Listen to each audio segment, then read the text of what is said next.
Pour dire que, pour moi, ça date d'il y a 20 ans, depuis que le téléphone portable existe et que tout le monde a un téléphone portable et que surtout, tout le monde en fait un usage débile, totalement débile. Moi aussi, j'ai un téléphone portable. Simplement, personne ne connaît la sonnerie de mon téléphone portable et c'est pas le téléphone qui me sonne, c'est moi qui le sonne.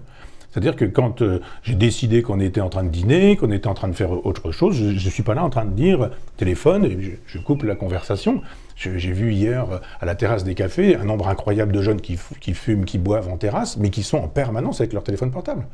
La clope au bec, la bière, et puis je tapote. Sauf que vous savez pas que si vous éteignez votre téléphone portable dans le bistrot, M. Darmanin vous écoute quand même. Oui, non, ça c'est autre chose. C'est pourquoi je dis qu'effectivement on n'a pas attendu le Covid, parce qu'on peut activer à distance un téléphone portable, oui, la caméra du téléphone portable, absolument, et le micro du téléphone portable.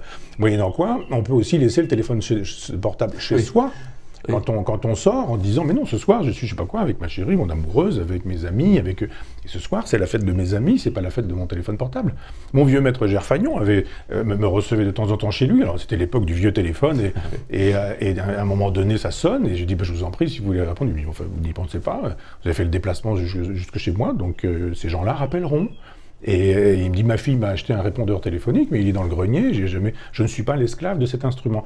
Je pense que le problème, c'est la relation que tout un chacun entretient à son téléphone portable, plus que cette idée du...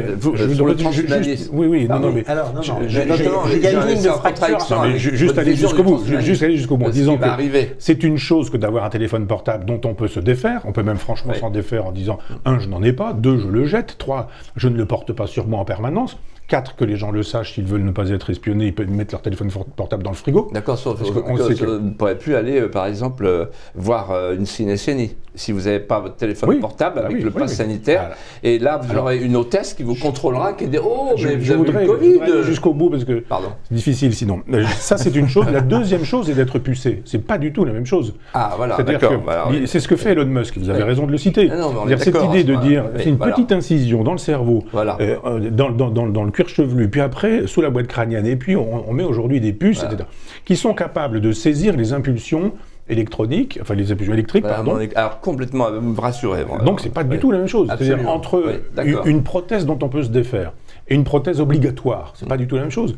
Donc on peut toujours dire, comme le disait jadis, comme le disait jadis Paul Virilio, l'avion c'est le crash, le train c'est le déraillement, la voiture c'est l'accident. Ça permet aussi de se déplacer.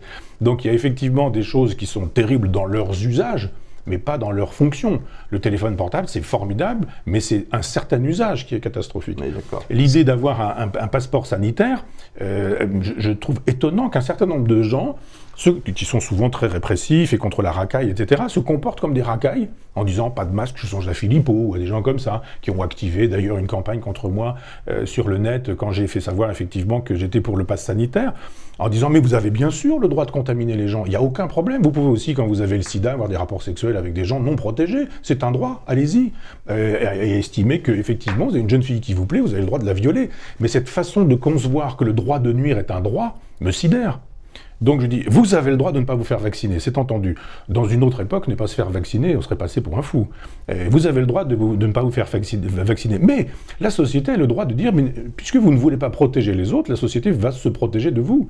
Moyennant quoi, dans des endroits où vous risquez de contaminer des gens, vous n'aurez pas la possibilité d'entrer. Alors libre à vous de vous comporter de manière dangereuse, mais acceptez que la société se préserve aussi, et préserve les gens. Moi c'est ce que je dis depuis le début avec Macron. Un chef d'État préserve son peuple.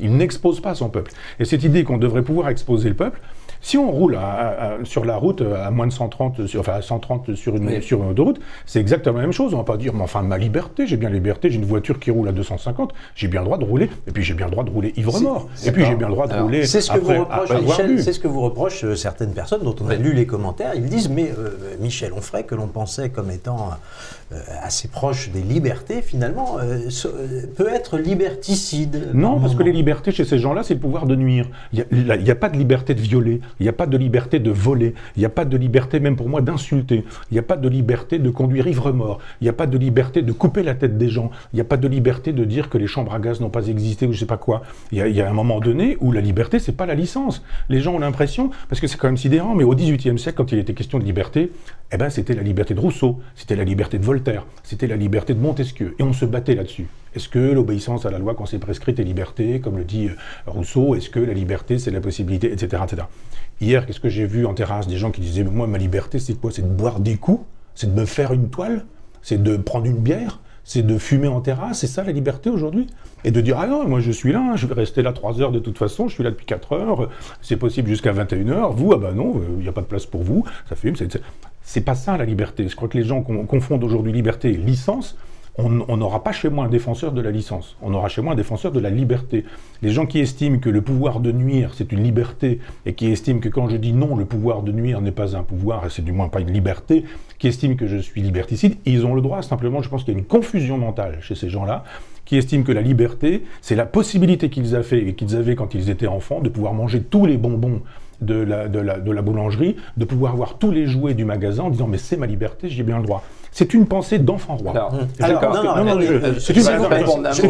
pensée d'enfant roi dans une société d'enfant roi gouvernée par un enfant roi. Alors, ça c'est très important ce que vous venez de dire parce que c'est une clarification qui a au moins été nette et je pense que nos spectateurs l'apprécieront. C'est très clair ce que vous avez dit.